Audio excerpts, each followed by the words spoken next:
Hey everybody, I'm back. You were supposed to see a countdown, but of course, now it's not capturing browser windows for some reason because things don't work properly. Thank you. Oh, Charky's here, hi! I played your message. I hope people heard the messages. Can't tell from my end. But hi, I'm glad you made it if you're still here, and everyone else is here. So, I'm gonna turn the PowerPoint back on, because I know that works. And the display capture, which is busted. Did you hear Julius's message too? Because that message was chopping on my end. And I have a really good computer, like I'm not trying to like brag, no. But like my computer should chew through this, like there shouldn't be like lag or anything. In terms of like showing you what I'm like doing on my computer, like it flex away. So I just got a new computer for game development for my birthday actually. Well, my birthday's in October, but I got it in the summer because the pandemic is raising prices, and so like I have like a 12-core computer with like a terabyte SSD in it and like a 2070. Like there shouldn't be a problem like streaming, especially because I stream at relatively low bitrate of 2 megs just to be safe, and 720 just to be safe. So like there shouldn't be like technical problems because my computer has hung up. That's the computer's not the problem, it's the software. So bringing back my PowerPoint, which works fine. PowerPoint works great. You know, it doesn't work great. Trying to capture Microsoft Edge because it's broken and shit. Oh, Microsoft. Oh no, just saying that like trying to show like a countdown timer, which was just a simple browser window, was just a black screen because Microsoft Edge is great. It's just so good. So, one sec. So I've already mentioned like my indie game, but now we're actually going to talk about it because I have a whole section in my PowerPoint for it. Because apparently I like talking about myself. Actually, I don't, but this whole thing is a debut, so I kind of have to. So we're going to talk about That Tiny Spaceship, which is an indie game developed. It's not just my game. It's myself and 4 others contributing to it, and we've been working on it since 2018. And well, just like streaming, when I say it's my job, I don't mean that I work on this game 8 hours a day because my body doesn't let me, but I work on it when I can. And so we've been working on it since 2018, and it's inspired by like old games, and it's not even like I'm so old that I played the games that inspired it in the arcades, like Asteroids and stuff, because I didn't. I played games in the arcade, but not those. But that's what inspired it because well, I wanted to take something that was relatively simple. I mean, you're a little triangle that shoots dots. That's simple, right? It's got to be easy to make, right? You just press save and then it's done. But so that's what inspired it was Asteroids and old games actually in the research for my game. Well, I'm going off topic again. I was watching videos of like really obscure home consoles before like the NES was even a thing. Like consoles that you like hooked up with the coax cable to the back of your TV and they just played a built-in game. There were lots of those that were Asteroids clones, and some of them were really unique. Some of them actually had power-ups. Some of them had, well, not physics as we know it now, but actually had like power-ups and like destructible asteroids like that you could blow apart into pieces. I thought that was so cool. Oh, it's Bart. Hi Bart. I'm so glad you could make it. You missed all the jokes about garlic bread, but we'll make more. More jokes, that is. Not more garlic bread. I wish it was garlic bread. So that's what inspired to make this little game, is that you know, I watched the old games filmed. Oh my god, Noel. with Liam. Oh no! Now I'm thinking about food. Next stream, I'm not coming hungry. I'm not coming hungry. Like, I'm sitting here talking about my game that I've been working on for years, and you're joking about bread. It's not a joke. My belly's starting to get actually really hungry, and like, but okay. I mean, stew goes great with bread, so it fits right in, but it doesn't help me not be hungry. Okay, I did eat, I promise. I spent 2 hours, like, getting ready and prepping my stream, and wow, now my words are fail. Like, making sure that there were no technical problems, but of course there were. And I did eat. I had a bowl of cereal, and I had like 2 glasses of orange juice because I really like orange juice. Like, I actually make sure to eat and like take my meds and stuff before stream. It's just we've been joking about food so much that I'm hungry. Anyway, Tiny Spaceship, right? So this game from like the 80s, that like you hook up to the coax, had asteroids that broke apart, and I thought to myself, like, this thing's running on not even like an NES, and like the NES was like 3 megahertz. Like, it's compared to what we have now, it's nothing. But this thing was like running on like I don't even know, who knows, some obscure, you know, like 1 megahertz thing, and they were able to program like an asteroid that broke apart, but not only broke apart, like, it didn't disappear. The pieces stayed, and then you were able to like shoot those too. And I was like, okay, if you can do that with so little, what can you do with like modern, oh god, what this needs to be your first, okay, I'm clicking the button, I'm stopping talking, and I'm clicking the button. If it's a piece of toast, I'm ooh, toast.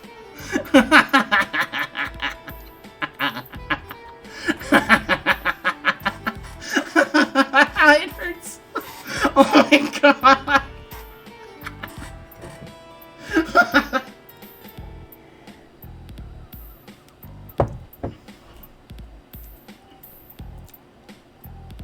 Oh my god.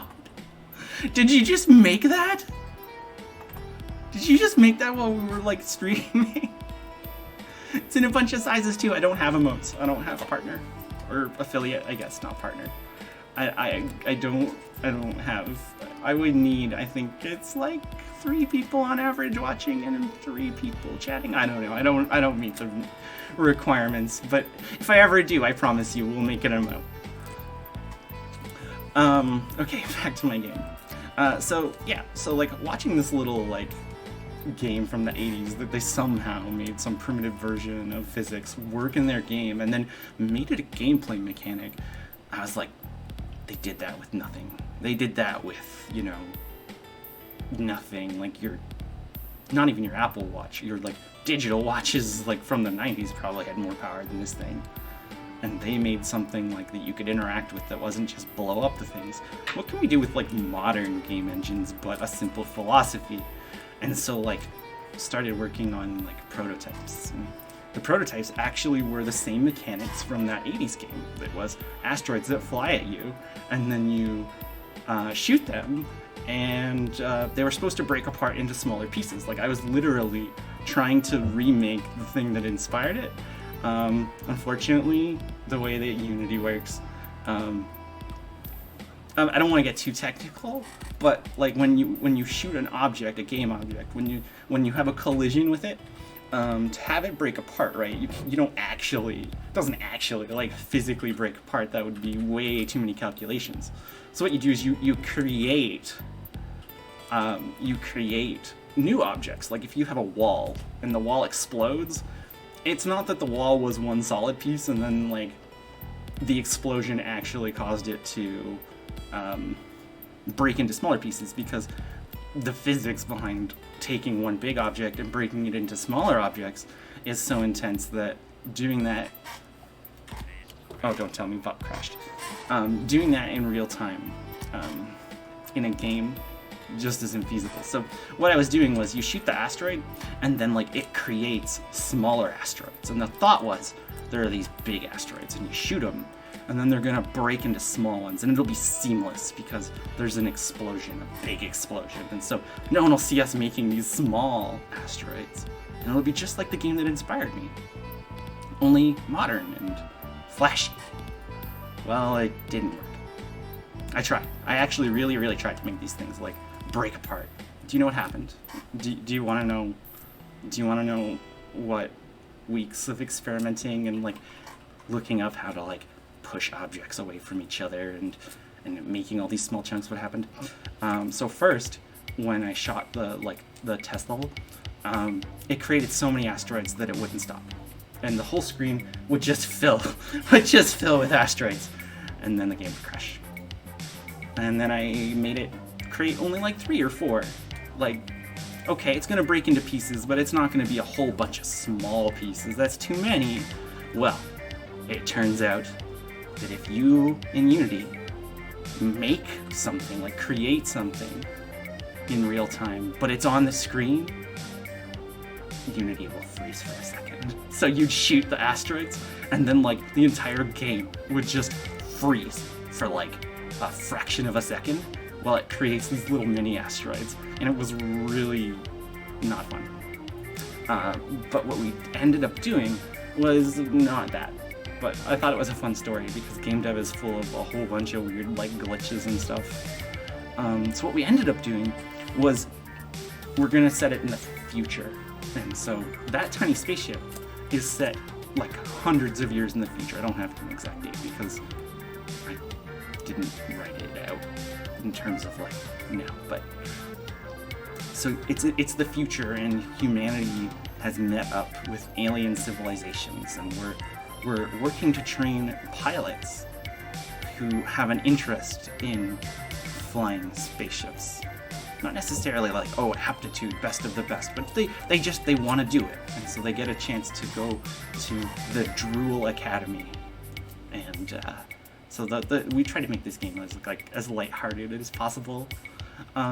So you choose one of 4 pilots as your character in the game, and your character they're in school basically, and so what they're doing is they're going through a series of like different trials and exams to get their drone certification. Well, not their drone certification, they're flying drones. Like the little ship you see there is like actually a drone that they're piloting because they're learning in like simulators and stuff.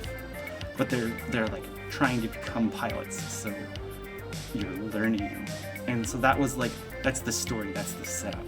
And so each level is different because it's a simulation. You don't really have to worry about, oh well, there's a story reason why flaming asteroids are coming at you. They're just there. There doesn't need to be a reason. I'm sure, just like that toast, we could put like a happy smiley face on it. Whoa. But there doesn't need to be a reason.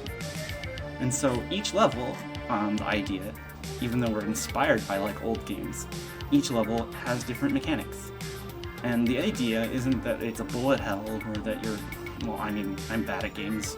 I programmed it and made the animations and designed the levels, and I'll probably still die. But the idea isn't that you're playing a bullet hell, like a Toho or something. The idea is that you're guiding these characters through their training, and with your help, they'll get through all the tasks that they need to. So it's a space shooter, but it's also a visual novel. So you do a course, and you pass, and then you get story. And Anna wrote the story, and Anna's, I think, still here. So yeah, we have visual novel sections in between each mission. That's the unique part of the game. And so you get some story, and then you do a mission, and then that's the structure. And the hope is that like you guide your chosen pilot through their training. I'm not going to talk about like extras or, well, what happens if I choose all the pilots or something, but that's how the game works. And it's powered by Unity 5. And it's going to come to PC first, and then it's actually coming to console. It's coming to Xbox in 2021. So that's like super cool. I never thought that I would make a console game, so like that still makes me really excited. It's not going to be like a forever game or a live service. it's 4 levels, and then the story. So it doesn't have to be super long to be good or fun.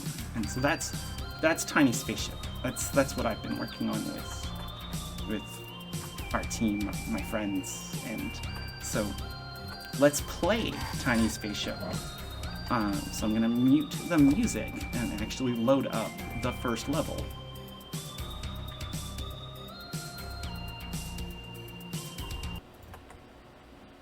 And the game supports both Xbox controllers and keyboard and mouse, so you do kind of have your choice of how you want to play it. And it took a long time to write, like, code so that you could change your inputs in the game without having to leave the game. But you can also, like, rebind it and stuff, which I mean, it's a standard thing, but just so much work went into that. Oh, okay, PowerPoint goes away. Unity. And it's really loud. Turn that down.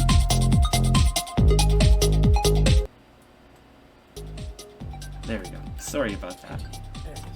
Sorry about that. I didn't mean for it to be that loud. Just, I guess Windows is gonna do its thing. Sorry for your eardrums, folks. So yeah, here's our main cast. Here's our main menu. And there's our pilots. And so Luca, our artist, and I, mostly Luca in terms of like the visual design. But Luca and I spent a couple months developing, you know, what are these pilots like? What are their personalities like? We wanted to make sure that they were varied and that they were interesting. The game, as you can see, has a very like neon aesthetic. And so, you know, we've got a bear, we've got non-binary pilots, we've got pilots who are really short, we've got varied, like, we wanted to make sure that our cast were all unique, fleshed out, and interesting. We want them to be interesting. So, this is like a demo build, if you will. Not really like, oh, I dev hacks, I'm gonna be invincible. No, I can die. And I'm playing through the first level today on stream here. I'm actually really nervous. I played through this literally like probably 10 times and made adjustments for like 3 days. I designed this thing and I'm probably still gonna die. Oh, I'm absolutely gonna die. And I'm not even like, oh, I was checking for like glitches and stuff. Well, I was, but it was like, okay, I need to memorize how this goes because you work on so many things in game dev. I'm working on the 3rd level right now. And so like most of the stuff that I've memorized over the last couple of weeks has been level 3. And it's like, oh, I'm gonna play level 1. Well, I made level 1 last year. I don't remember all the mechanics to level 1. So I'm gonna load in now. And you'll get to see how it plays. So it's on a timer, right? And it seems pretty simple so far. Okay, we've got asteroids coming. Oh, I took a hit. So there's this little ball that says dev. It's going to give me all the power-ups at once, which is not going to happen in the real game, but I wanted to show you what a fully upgraded spaceship looks like. So you've got, I take a hit immediately. Okay, I had a bubble shield and dual lasers. Oh god, did I just, oh, there I am. I just died. Oh my god, I can't even get through my own explanation. Oh no, it's so embarrassing. Well, you get to see the game over screen. Game over screen with its glitchy text that I made at 4 in the morning. And now there's more people. Hi, new people. I'm showing off That Tiny Spaceship, which is my indie game that I'm not good at, even though I made it with friends. Okay, so I'm gonna load back in. Alright, cool. So this little orb gives me all the power-ups so that I can show you as I glitched in 2 places at once. I thought I fixed that. Oh, I lost my power-up. Oh, like you can tell that this isn't a final build because I just like glitched at multiple sides. Okay, I am going to use the one dev hack I programmed, restarting the level. So you have dual lasers that have a longer range than your normal laser, and you fire 2 projectiles at once, which in this level, you know, doesn't really seem that useful because most of the obstacles are, you know, like single things.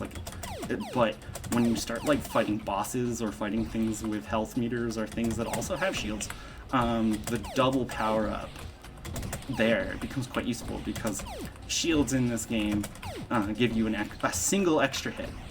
And so I just flew off the level again.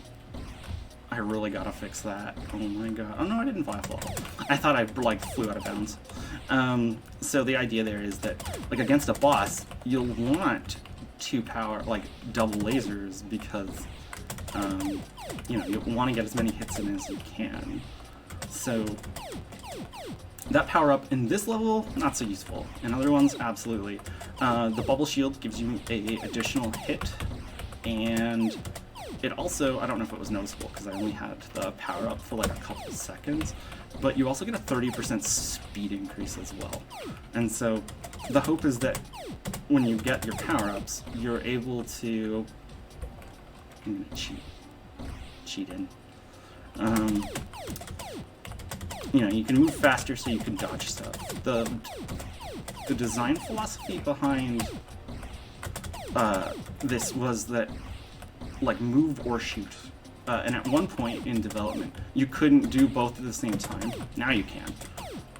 But that philosophy is still there in that, like, you're not, like, pulling, like, 360s or anything. So the ship itself actually is driven by, like, real-time physics. So when the thruster goes off, like, I do a little turn. It's not pre-programmed. It depends on how long I hold down the button. So that's the idea behind Tiny Spaceship. Yeah, it's not a twin-stick shooter. I had that question a lot in early development, is Tiny Spaceship a twin-stick shooter? No. Yeah, it's the same axis as moving. It comes out of the little cannons, actually, and so when you get the double cannons, you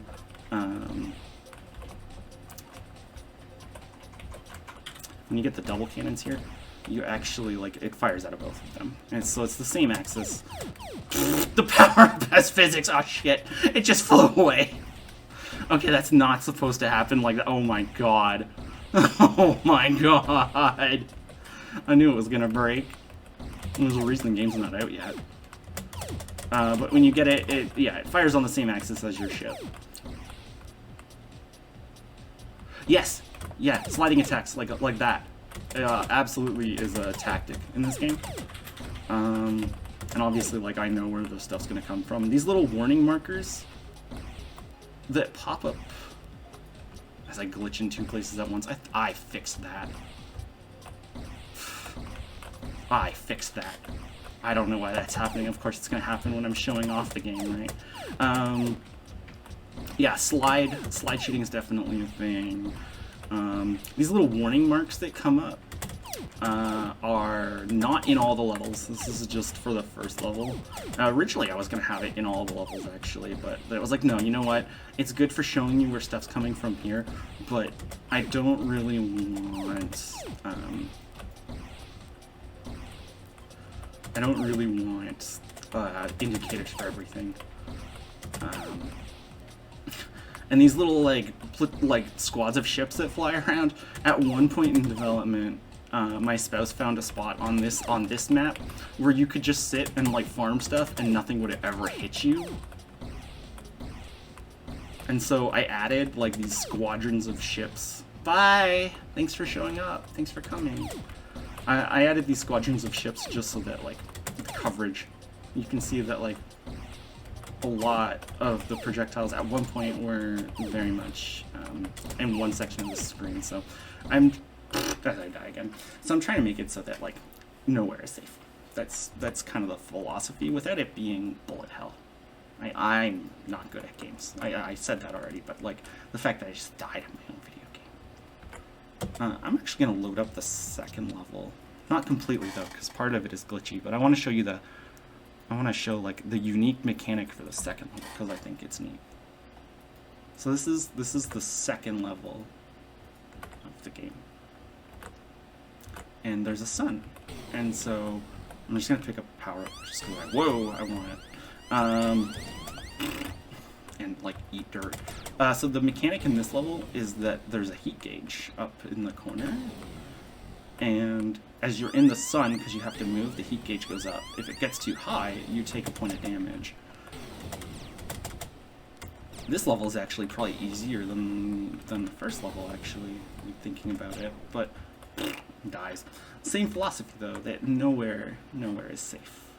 That's the idea. Actually, I'm actually kind of glad I died there, because then you don't get to see stuff broken. It's like a teaser. But that's the philosophy, is that I don't want it to be super hard, but I want it to be interesting.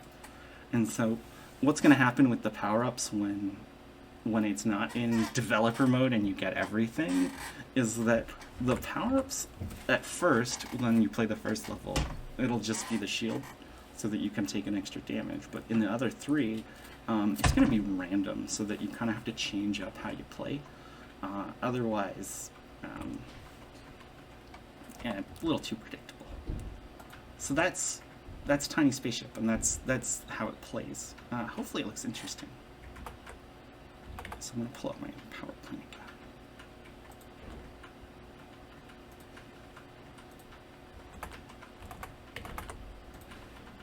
Surprise announcement time.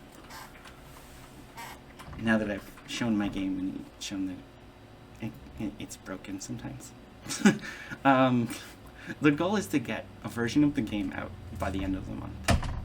And how we're going to do that, once I fix, apparently, the warping around in place thing, even though I thought I fixed that, is we're going to do Steam Early Access.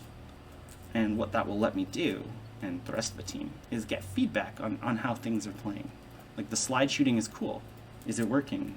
You know, do people want to be able to slide, you know, more in the x-axis than the y-axis, or you know, getting the power-ups? Well, the dual lasers are cool, but you know, what if they did this? Like, we really actually do want feedback, not necessarily on the core like gameplay loop, because like that's already decided, but the effectiveness of power-ups. Does the speed power-up, you know, being more agile, is it not enough? Is it too much? And when you have only like 4 of us working on the game, sometimes you can think, oh, it's good, I like how it plays. And then other people play it and go, well, what if you know, it just did a little bit more of like this or that. And so that's why we're going to go into early access, is we want people's feedback on how the game plays, so that we can make minor adjustments.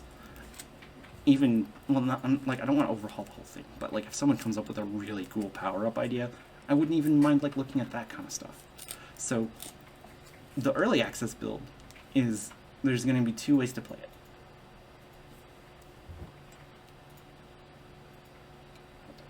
You'll be able to, Steam has a feature now where you can do what's called a playtest. And so when the game goes live, there's going to be a public playtest that anyone with a Steam account can click the button, and then we'll add it to your library like the following day, because we have to do it manually, and you'll be able to play the first level, and that will give people the ability to give us feedback that we can use to make it feel smoother, make it feel, you know, make it feel really good, because the core mechanics are there, but we want it to feel good. We want it to feel like you know. And then the early access version is $5, and what that will give you is, well, obviously the first level, because everyone gets the first level, but you'll also get like the in development second level, which is done but a little glitchy, and some additional VN stuff as well. And so the hope is that those people that want to like support development as we finish things up can, you know, play the early access one, and if people want to just do the playtest, they can do that too. So that's the goal, is the end of the month. I don't have like a hard date, because, well, some of the decisions aren't on my end in terms of like the exact date it can come out. There's some stuff on Steam's end that, like, even if the game was totally done right now, I couldn't give you a date, because they gotta like do their own like Valve thing, and that takes time. So by the end of the month, people are gonna play this, and that's really exciting, because we've been working on this for a long time. So let's do some Q&A. If anyone has any questions.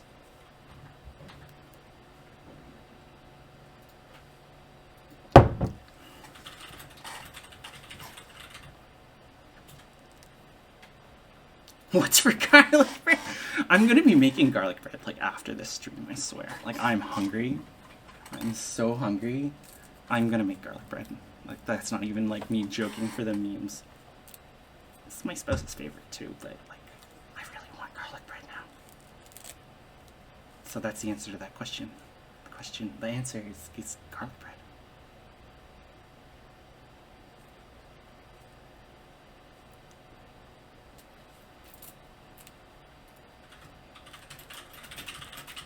Garlic bread level 1. Yes, we will be doing collabs. A friend of mine, Mana Weaver on Twitter, wants to do a collab, but we don't know what yet.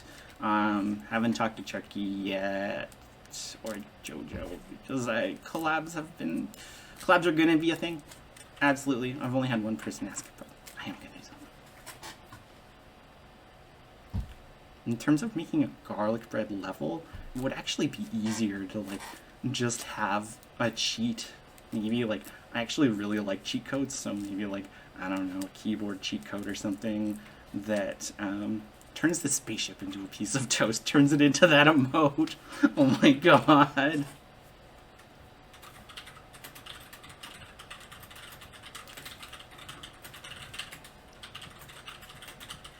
They are almost meatballs. Our dog would love them. Okay, so we almost have a whole dinner with this game. That was never the intention, but apparently it's gonna be noms.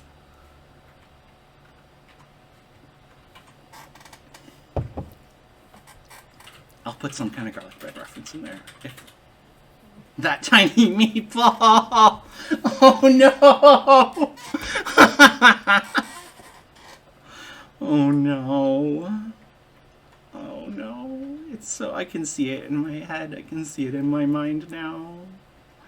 Oh no.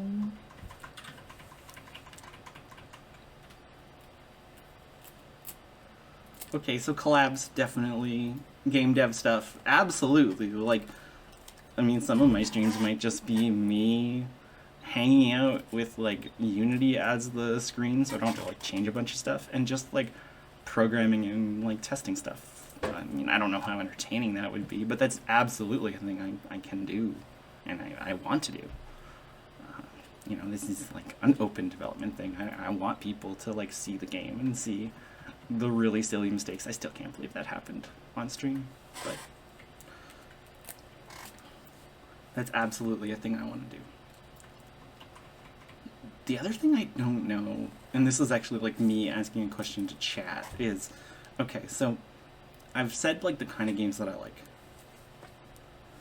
and like some of them, well, I'll answer like, alright, maybe you weren't here for the beginning. Like, some of the games I like playing are multiplayer games, and so like that's like a self-contained thing. Like, you play some Destiny, you know, do some PvE or, you know, PvP, and like that's its own thing, and like that's it. It's over. You had fun. Something like 14. I definitely will stream the new 14 raid tier when that comes out. Like, absolutely. I mean, you'll see me play Machinist and die horribly, or kill everyone horribly. That happens too. So Destiny, Final Fantasy 14. Today, going to play a indie side scroller called They Bleed Pixels. So like, Sapphic Veil time. Oh my god. Well, that's the other thing is writing, is you get super good memes. Sapphic Veil. Yes and no to the Destiny expansion. I think it's super cool that like the new zone is from Destiny 1, and that like as a free-to-play player I can, you know, try out the new zone and activities. I'm not caught up on Destiny's story at all, so the lore makes like no sense other than the stinger from the end of Destiny 1. It's like, oh, that's coming back, but I don't actually have Beyond Light like pre-ordered or anything, so I'll be doing the new like public like zone stuff on stream, but like I guess that and PvE is also free, so I can do that. But I think the raid and some other stuff the Strike maybe might be paywalled. So I'm looking forward to the pieces of it that I can try. And it's coming to Game Pass in 2021, so I'll get to do the whole thing eventually.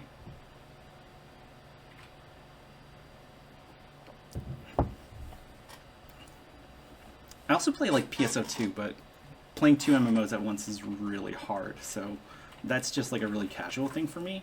I could see myself maybe streaming some PSO2, like just casually, like doing exploration runs or whatever. It's not a game that I'm like hardcore into. I actually spend more time